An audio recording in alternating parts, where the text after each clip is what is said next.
Hello everyone! Welcome back to Dragonfish video tutorial series.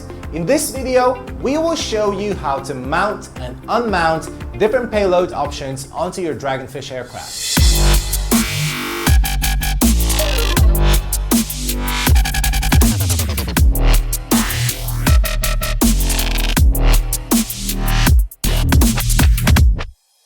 In scenarios where you need to unmount the payload, such as transporting your aircraft, press and hold the unlock button on the gimbal, rotate the gimbal base clockwise to the unlock mark position.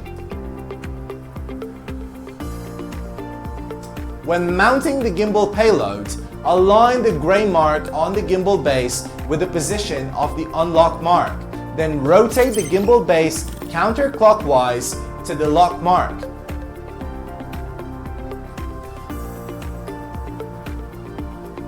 For more videos, please visit our website or subscribe to our channel. Refer to the video description below for more information. And see you in the next one.